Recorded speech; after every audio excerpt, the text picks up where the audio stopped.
mi auxiliar me ayuda con las cuestiones de la práctica, mandando los laboratorios. A él se los mandan digitalmente, porque así los vamos a mandar, los trabajos, ya cuando les digamos los mandan digitalmente y luego ya lo vamos a evaluar aquí en el examen segundo. Entonces no sé si les quiere hablar hoy.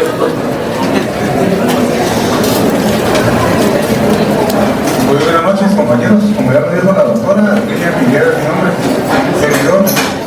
Durante muchos años venimos trabajando con la doctora Nájera. Cualquier duda, pues nosotros estamos para servirles. Voy a tratar de buscarles un momentito, voy a tratar de buscarles un correo mail de derecho tributario para que ustedes tengan un enlace con nosotros. De igual forma, lo vamos a hacer como todos los años. Va a existir un monitor que nos va a servir de intermediario para que ustedes tengan el material o consulten cualquier duda que ustedes puedan tener. En esta circunstancia, voy a buscar el correo para poder mandar en un ratito y vamos a presentar a Jun. ¿Dónde está Jun? Ajá. Hasta allá atrás, por favor, parate. Él nos va a ayudar como monitor. Yo con él el día martes, cuando tengamos el enlace por Zoom, voy a mandarle el enlace para que todos se sumen a él y que tengan la comunicación directa con derecho tributario con la doctora Nájera. No sé si todos, antes creo que tengo entendido, por lo que veo caras conocidas, sean de la A, ¿verdad? Levánteme la mano los que son de la A, por favor. Bueno, podría decirse que casi a la mitad, los sobrevivientes. Pero qué bueno que son sobrevivientes.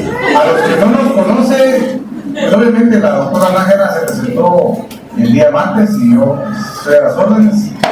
Quiero hacerles saber de que pues, la clase es bastante buena, difícil, eso sí, y quiero que por favor sugerirles que no se aboquen o no se aborden a lo que es notariado, porque descuidan tributario para meterse en notariado y los resultados que tienen merece.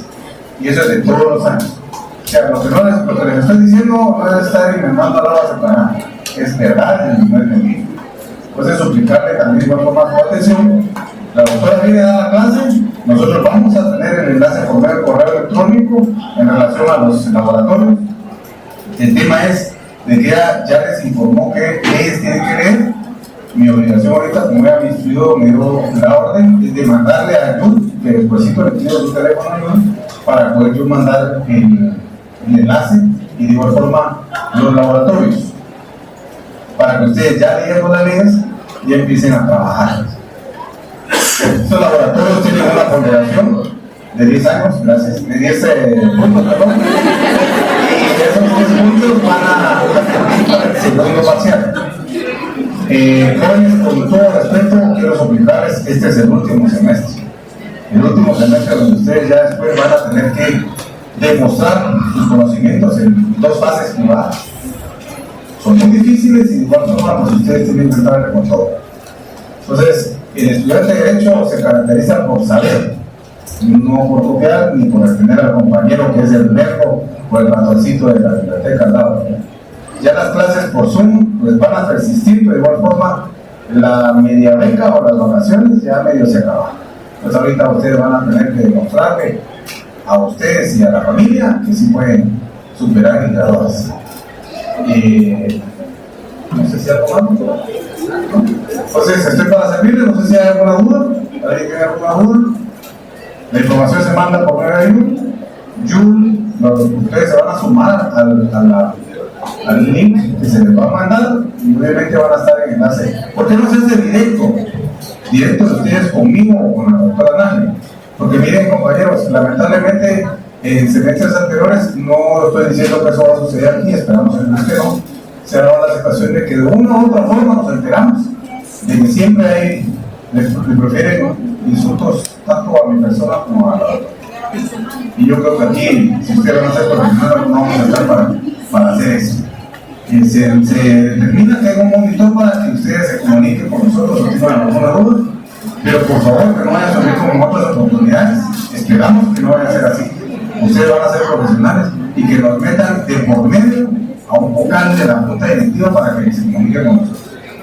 Eso no se vale, no es correcto.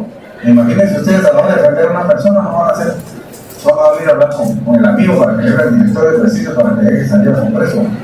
Entonces creo que las cosas tienen que ser directas. Y estamos para servir, somos amigos. Aquí no vamos a, nosotros no venimos a que nadie pierda, todo lo contrario, a que aprendan. Ese es el proceso de enseñanza aprendizaje y es la obligación de la doctora. Y yo como asistente o auxiliar de ella, podemos apoyar a ustedes. Y si me das alguna duda, ¿no? No, como visto aquí son más tareas. Estamos para servir.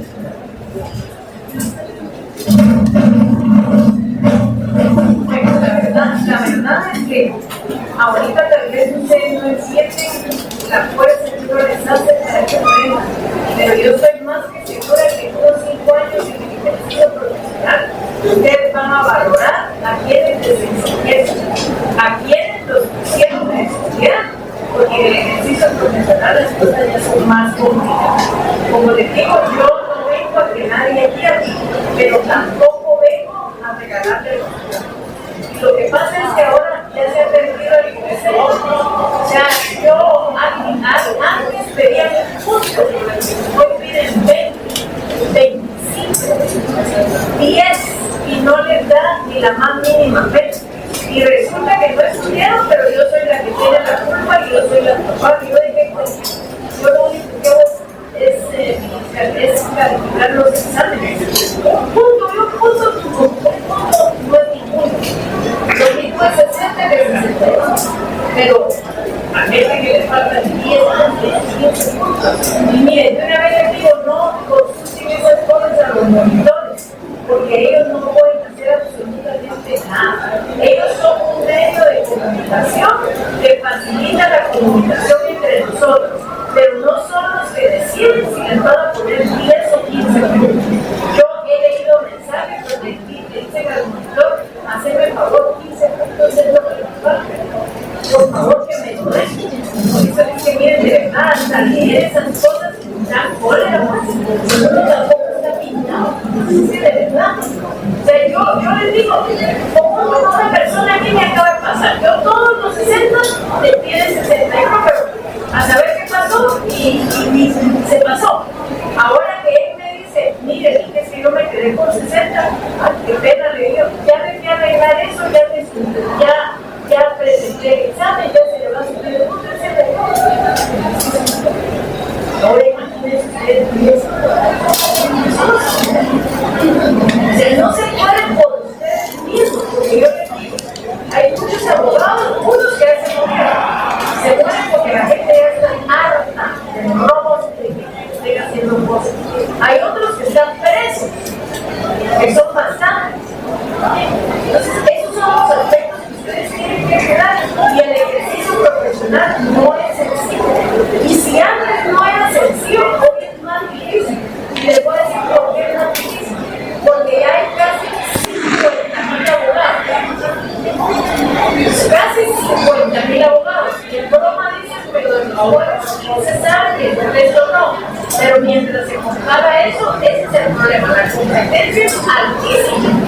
Y lo único que nos va a hacer diferentes es el conocimiento.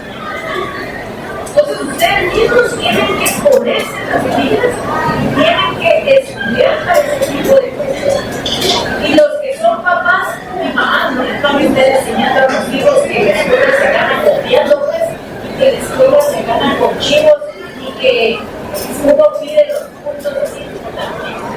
Es que todo tiene una forma. Entonces, les pido por favor, yo estoy segura que los que se quedaron es la gente buena de lo que quieren hacer, las circunstancias que pasaron, tengo una sección casi vacía, y aquí que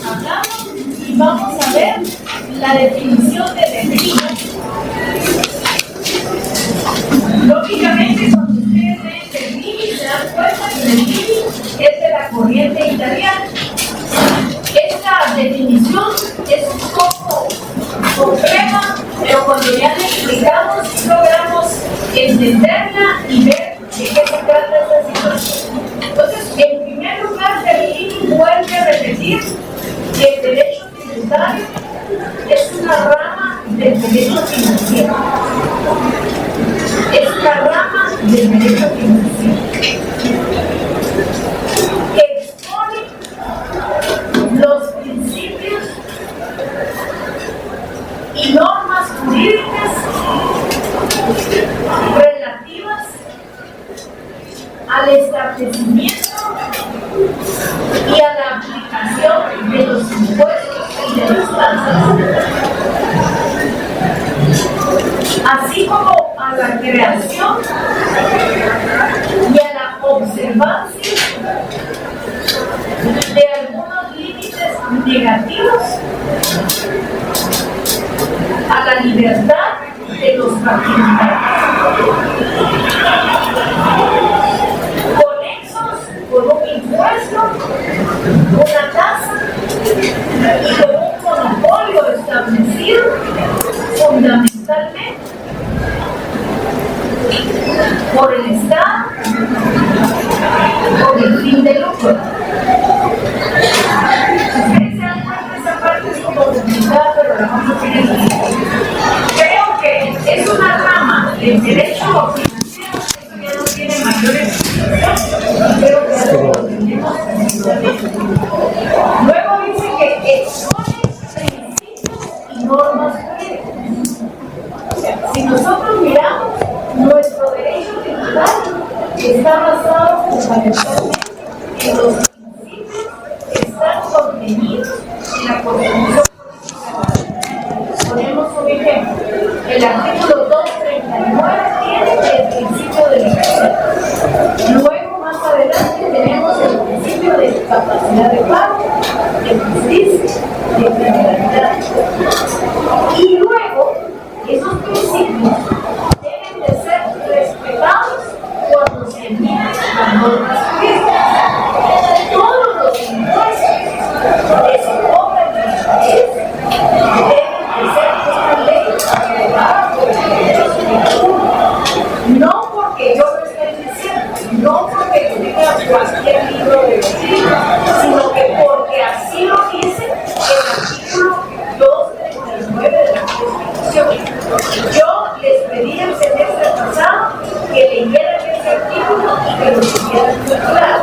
Para los que todavía no han leído el artículo 239 de la Constitución, esta es la manera que lo vean, porque es el principio más importante que regula todos estos aspectos en nuestra legislación. Luego nos habla los límites negativos de la libertad de los particulares. Tenemos que saber que los impuestos son pagados por los particulares, son pagados por los contribuyentes que sacan de su propio peculio el pago de los impuestos.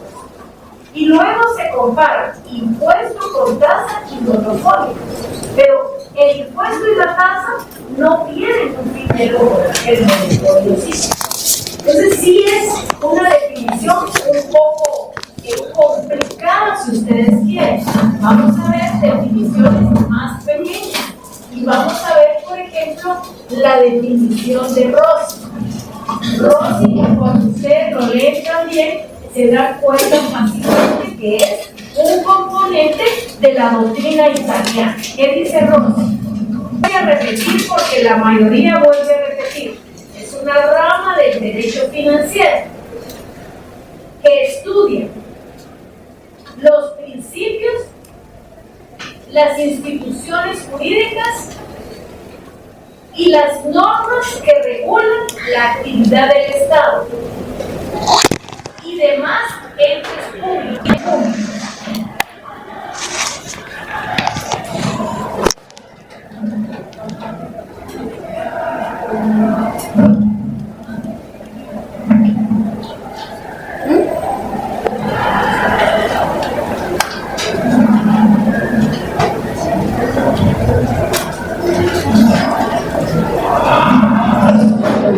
Y demás entes públicos en la obtención de los medios dinerarios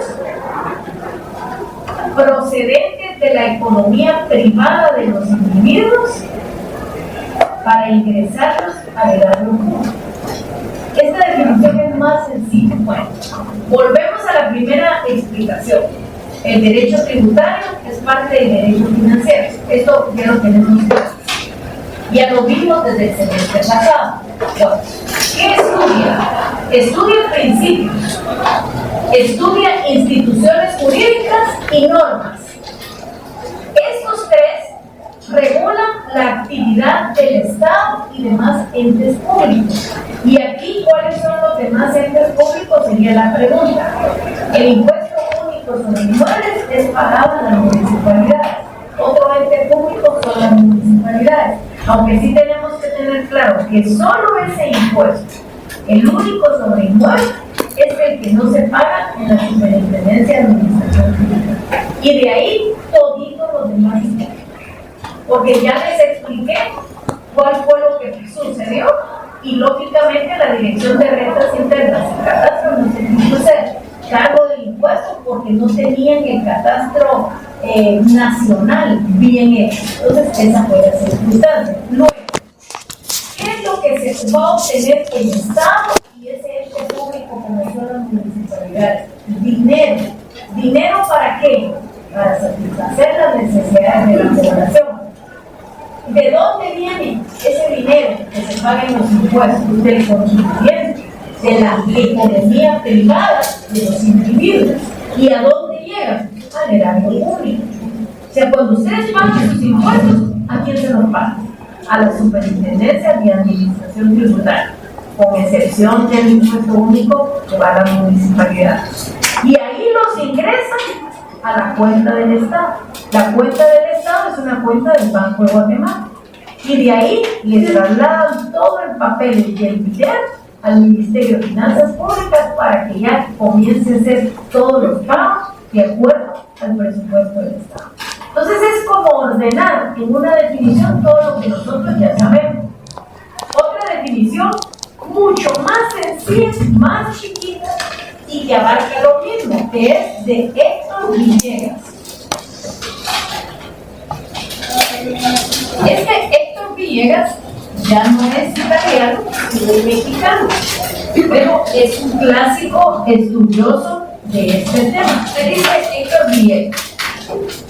Héctor Villegas dice que el derecho tributario es el conjunto de normas jurídicas que se refieren a los tributos, regulándolo en distintos aspectos. Aquí la única explicación que tenemos que dar es ¿quiénes son los tributos? Los tributos son los impuestos, las tasas, los arbitrios y las contribuciones especiales. Es importante que tomen en cuenta que en el Código Tributario no aparecen las tasas. Ya creo que las tasas debieron haber aparecido ahí, pero las tasas están en el Código Municipal. Pero como aquí todo se queda a la mitad, todavía había que crear un Código Tributario Municipal que obligara a que las municipalidades no hicieran lo que se les da la gana, porque cada municipalidad hace lo que se les da la gana. Pero lógicamente ya no se dio y las razones han de ser políticas, porque esa es la explicación. Luego tenemos otra definición, que es de Fernando Sainz de Buganda. Fernando Sainz de Buganda.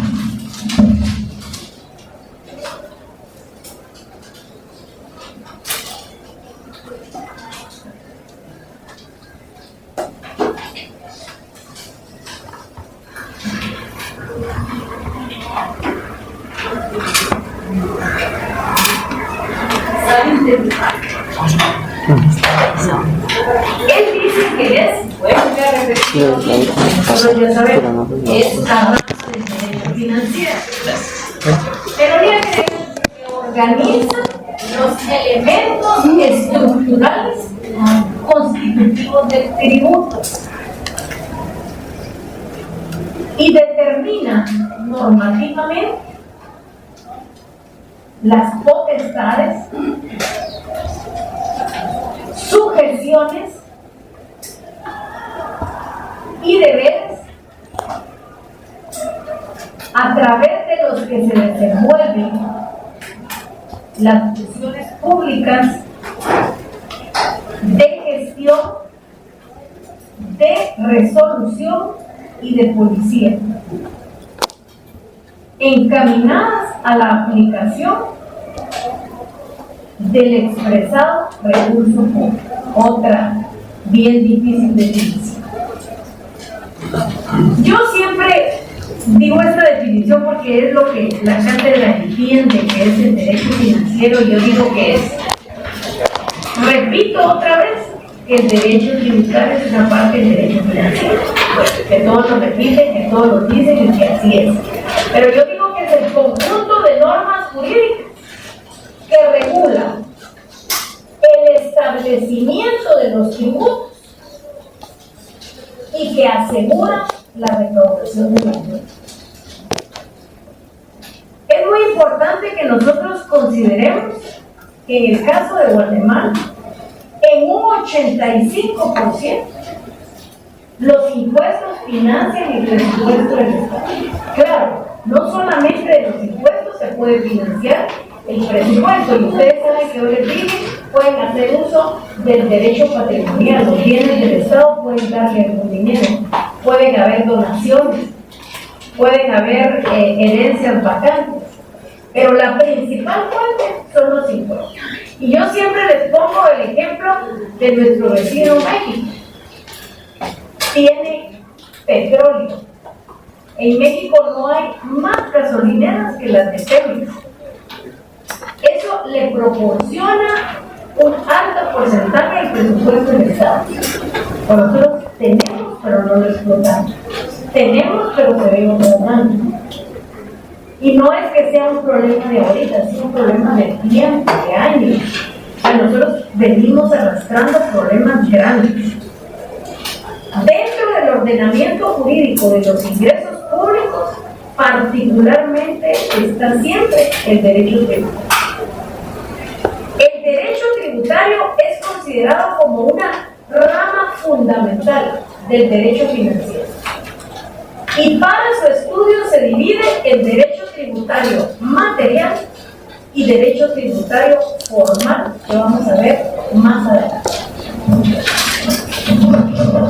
Es importante saber que para la teoría moderna alemana, el derecho tributario ya no es la rama más importante para nosotros. Para ellos dicen que el derecho tributario es parte del derecho tributario, pero que está a la par del derecho presupuestario y el derecho patrimonial del Estado. Porque le dan mucha importancia al presupuesto público, que hoy por hoy está alcanzando un papel muy importante y unos límites muy grandes. El presupuesto de cualquier persona, de cualquier institución es importante. No vamos a decir que el presupuesto del Estado. Es importante. Tenemos que tener claro que es una rama del derecho financiero que estudia el aspecto jurídico de la tributación como actividad del Estado y la relación que hay con los particulares y las relaciones que nacen de esa comunicación entre el Estado y los contribuyentes. Este derecho tributario, hay otros países y otras corrientes que lo llaman de otra manera. Por ejemplo, en Italia, en España y en Brasil, es la doctrina italiana, española y brasileña. ¿Cómo lo llaman? Ya lo vieron ustedes ahí. ¿Cómo lo llaman? Derecho tributario. En la doctrina francesa y anglosajona, ¿cómo lo llaman? Derecho fiscal. En la doctrina alemana lo llaman derecho impositivo. ¿Y nosotros cómo lo llamamos en América? Derecho tributario. ¿Por qué? Porque estamos de acuerdo con esta doctrina italiana. Ahora, ¿cuál es el término más exacto? El término más exacto, según los doctrinarios, es derecho fiscal.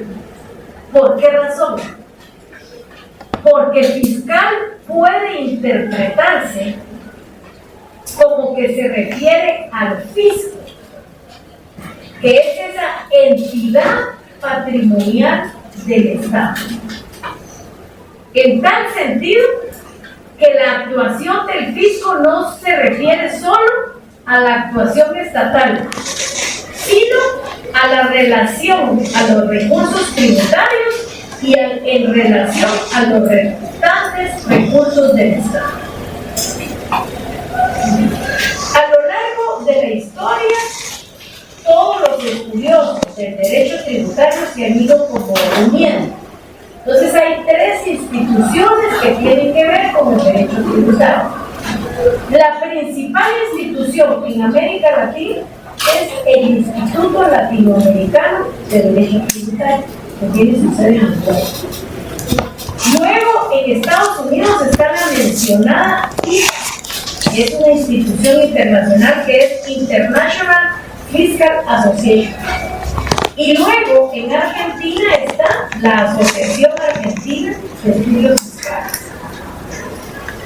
Hay que recordar que ustedes acaban de ver una película en Netflix, la hija de un connotado tributarista que mataron en Argentina, en una casa, ¿se recuerdan? De García de Suiza. El papá de ella es un importante veterinario en Argentina y es miembro de esta asociación. Que la mataron en un condominio a las afueras de la Argentina. Ahorita no me recuerdo cómo se llamaba ella, pero su papá sí era García de Suiza. No, la hija. Era la hija. Ahí me recordaré. Es en Argentina, en el Pilar. Bueno, me voy a recordar también. Ahora vamos a ver las características del derecho tributario. Y vamos a ver la primera característica. La primera característica es la coacción en la génesis del tributo. La coacción en la génesis del tributo. María Marta. María Marta. Coacción en la génesis del tributo. Ahora, ¿por qué coacción? Y aquí lo vamos a explicar. Ninguno paga impuestos porque quiere. Si yo aquí le preguntara a ustedes cuántos quieren pagar impuestos, creo que menos de la mitad me lo van a dar la mano. Algunos dirían que no quieren pagar impuestos porque no son aprovechados de una manera correcta. Y otros dirían que se pagan impuestos y que no se satisfacen las necesidades de la población. Pero eso no nos lo están preguntando si nosotros queremos o no queremos pagar impuestos. El Congreso lo aprueba y todos los obligados de conformidad con la ley lo tenemos que pagar. ¿Por qué? Porque se ejercita lo que se llama poder imperio. Ese poder que tiene el Estado de poder coaccionar a los contribuyentes para que paguen sus impuestos. Imagínense ustedes, a nosotros no nos mandan ningún requerimiento de pago que tenemos que pagar el impuesto de circulación de vehículos. Esta temporada ampliaron por 2 meses más, ampliaron lo que es el mes de agosto y el mes de septiembre. Pero finalmente tenemos que pagar el impuesto y hoy por hoy el 70% de las personas ya pagaron el impuesto. Y lo que dijo el intendente en una declaración, el superintendente dice, bueno, si la gente paga el impuesto con el bono 14, en septiembre ya no va a tener bono 14, ¿con qué lo va a pagar? Entonces es mejor que lo vayan pagando ahorita y que no vayan a caer en mora porque les va a tocar pagar mucho. Entonces, lógicamente, esa potestad del ejercicio del poder imperio lo tiene solamente el Estado. Y es una coacción cuando nace el tributo. Entonces, por eso es que la primera característica se llama la coacción en la génesis del tributo. Otra característica, la coacción es normal. ¿Por qué? Porque debe de haber una ley en donde esté contenida ese impuesto que el Estado va a cobrar. La coacción la ejerce el Estado sobre los contribuyentes y viene de la potestad que tiene el Estado coactivamente de cobrarlo. Lógicamente, esta coacción no es arbitraria de los Estados de Derecho, por el contrario. Esto no se trata de una relación de fuerza, sino es una relación de derecho, porque la coacción está contenida en todas las leyes que contienen impuestos.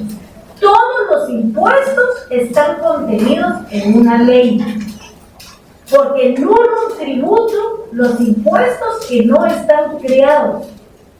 O sea, ese es el límite que tiene el Estado. Usted quiere cobrar un impuesto, a ver, apruébelo el Congreso, y que esté contenido en una ley. Todos los impuestos están contenidos en una ley. Por eso dice coacción normal. ¿Por qué? Porque está contenido en una ley. Entonces yo les decía que esta no es una relación de fuerza, sino es una relación de derecho.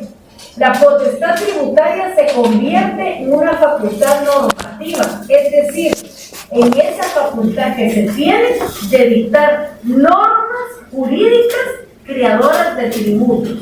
Y de conformidad con el artículo 239 de la Constitución, que para los que no han leído me gustaría pedirle que lo lean, es la facultad de dictar normas jurídicas creadoras de tributos. Luego, la otra característica es la finalidad de cobertura del gasto público.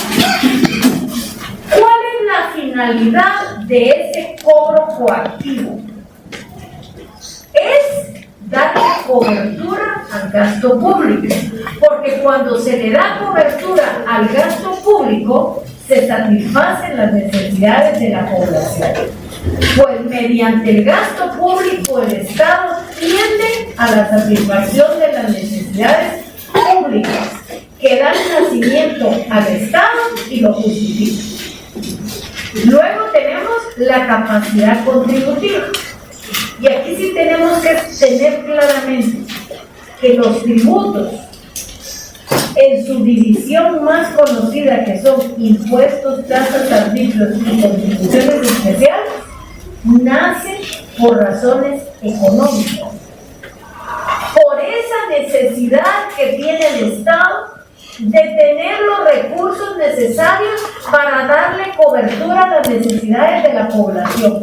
Por eso es que al Estado no le interesa tener grandes cantidades de dinero guardadas en el banco, sino que lo que le interesa al Estado, ¿qué es?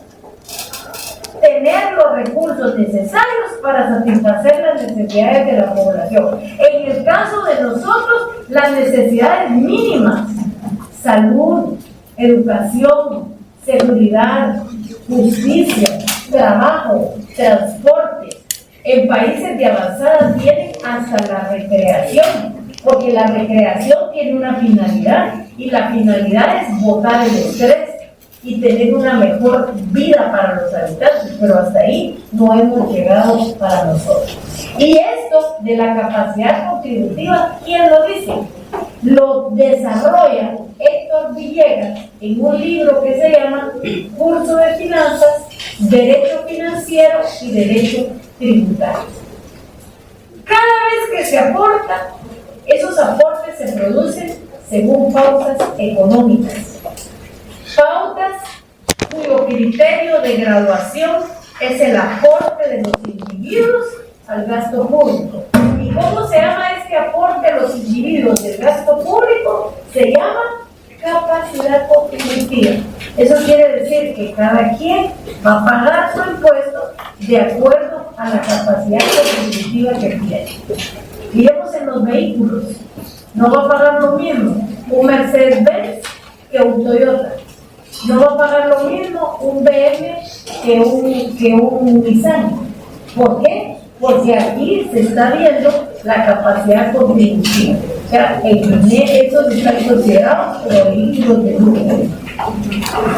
Sumado a estas características que si ustedes miran son coacción en la génesis del tributo, coacción normada, finalidad de cobertura del gasto público y capacidad contributiva, hay una tratadista que se llama García Vizcaíno, que es maestra titular de Derecho Tributario en la Universidad de Uruguay, y dice que a esas características hay que sumarle otras. Y para eso, las que hay que sumarle son, primeramente, que el derecho tributario tiene normas específicas. Esas normas específicas que solo son aplicables en el ámbito tributario. Por ejemplo, el Código Tributario. El Código Tributario solo se aplica en derecho tributario. También todas las leyes que contienen impuestos, su aplicación es solamente en el ámbito tributario. Entonces tiene normas específicas aplicables únicamente en el ámbito tributario. Luego dice que el derecho tributario es una rama del derecho público, y creo que esto ya no tiene ni mayor discusión ni mayor desconocimiento de ustedes. Ustedes ya saben que el derecho tributario es una rama del derecho público. ¿Por qué? Porque es una actividad que lleva a cabo una relación entre el Estado, que es el sujeto activo.